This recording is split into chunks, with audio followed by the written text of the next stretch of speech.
Class sixth. आज हम अरुणा और पारिवेलन के बारे में पढ़ते हैं।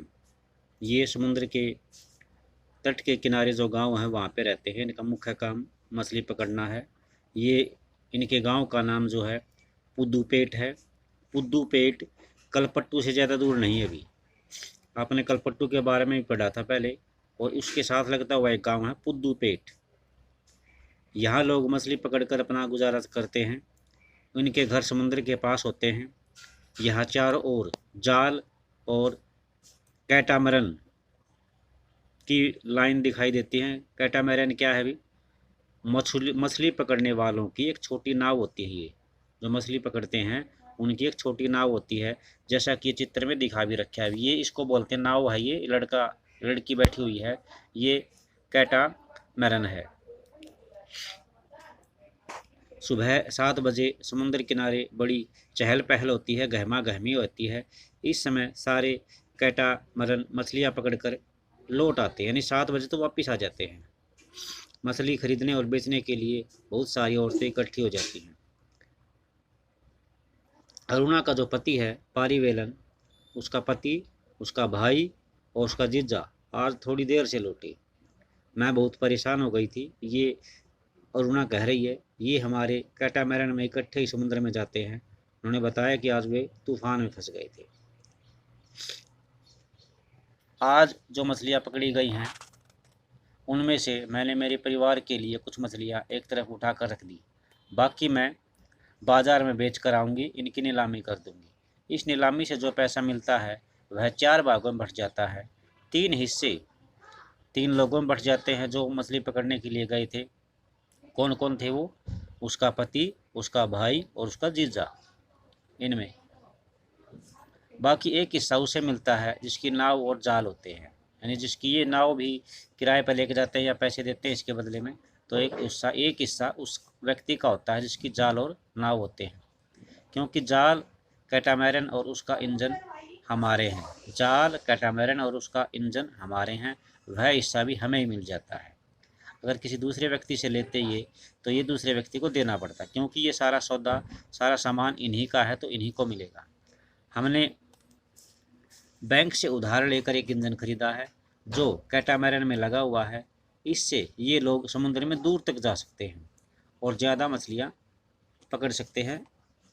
नीलामी में जो औरतें यहाँ से मछलियाँ खरीदती हैं, यानी सुबह सुबह इनकी नीलामी हो जाती है। जो ज़्यादा बोली लगाएगा, ज़्यादा रेट देगा, उसी को दे दिया जाएगा मछली से भरा हुआ टोकरा। वे टोकरे भर भर कर पास के गांव में बेचने के लिए चली जाती हैं। कुछ व्यापारी भी हैं जो शहर की दुकानों के लिए मछलियाँ खरीदते हैं। मैं दोपहर 12 बजे तक ही नीलामी का काम निपटा पाती हूँ। शाम को मेरा पति और बाकी रिश्तेदार मिलकर जाल को सुलझाते हैं और उसकी मरम्मत करते हैं। अगर कहीं पर टूट फूट हो गई है, कोई धागा कट गया है, तो उसकी मरम्मत करते हैं। कल सुबह सुबह 2 बजे वे फिर समुद्र की तरफ चल देंगे। यानी प्रत्येक दिन उनका जो काम होता है वो सुबह के 2 बजे तो समुद्र की तरफ चल पड़ते हैं वो मछलियाँ पकड़ने के लिए।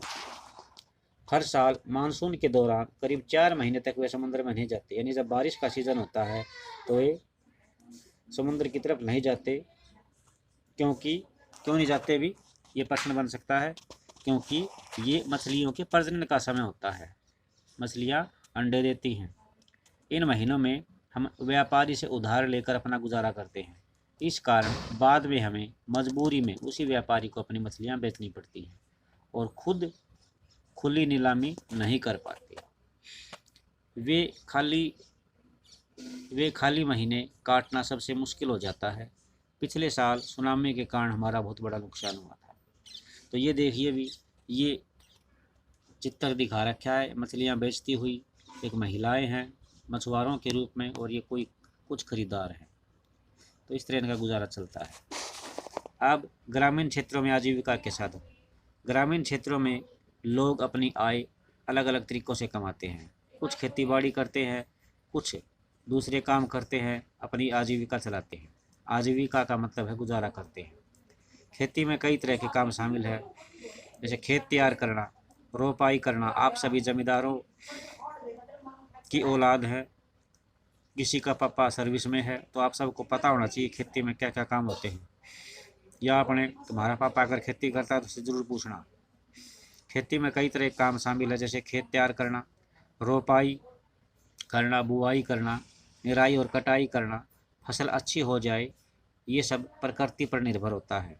इस तरह जीवन ऋतुओं के इर्द गिर्द ही चलता है, यानी जो 6 ऋतुएं होती है हमारे भारत में, उनके चारों तरफ ही हमारा जीवन घूमता है। बुआई और कटाई के समय लोग काफ़ी व्यस्त रहते हैं, उनके पास टाइम बहुत कम होता है, और दूसरे समय काम का बोझ कम रहता है, यानी बुआई हो जाती है और एक कटाई को छोड़ के फिर उनके पास काम का बोझ कम रहता है। देश के अलग अलग 6 हिस्सों में ग्रामीण लोग अलग अलग तरह की फसलें उगाते हैं, फिर भी हम उनके जीवन की परिस्थितियों में और उनकी समस्याओं में काफ़ी समानताएं पाते हैं। कुछ लोग ज़िंदगी बसर करते हैं और कुछ लोग कैसे ज़िंदगी बसर करते हैं और कितना कमा पाते हैं, यह इस बात पर निर्भर करता है कि वे जिस ज़मीन को जोतते हैं, बोते हैं, वह कैसी है। कई लोग उस ज़मीन या मज़दूरों के रूप में कई लोग उस ज़मीन पर मज़दूरों के रूप में निर्भर करते हैं, जो ज़्यादातर किसान अपनी ज़रूरतों को पूरा करने के लिए और बाज़ार में बेचने के लिए फसलें उगाते हैं। फिर है भी कुछ किसानों को अपनी फसल का कुछ किसान जो होते हैं, क्योंकि वे बीच में कर्जा ले लेते हैं व्यापारियों से, तो लास्ट में उनको फसल उन्हीं को बेचनी पड़ती है, जिससे वे पैसा उधार लेते हैं। गुजर बसर करने के लिए कई परिवारों को काम की खातिर उधार लेना पड़ता है, या फिर तब लेना पड़ता है जब उनके पास कोई काम नहीं होता। ग्रामीण क्षेत्रों में कुछ परिवार ऐसे हैं जो बड़ी बड़ी ज़मीनों, व्यापार और अन्य काम धंधों पर फल फूल रहे हैं, अर्थात वे खेती के अलावा दूसरा साइड बिजनेस भी करते हैं। फिर भी ज़्यादातर छोटे किसान, खेतीहर मजदूर, मछली पकड़ने वाले परिवार, गांव में हस्तशिल्प का काम करने वाले लोगों को पूरे साल रोजगार नहीं मिल पाता। यानी कुछ लोग होते हैं जिनको पूरे साल काम नहीं मिल पाता, क्योंकि उनके काम की डिमांड कभी कम हो जाती है, कभी ज़्यादा हो जाती है। जैसे मजदूर है, मजदूर को हो सकता है पूरे 12 महीने काम ना मिले। खेती का मजदूर भी ये भी कभी कभी होता है 2-4 महीने।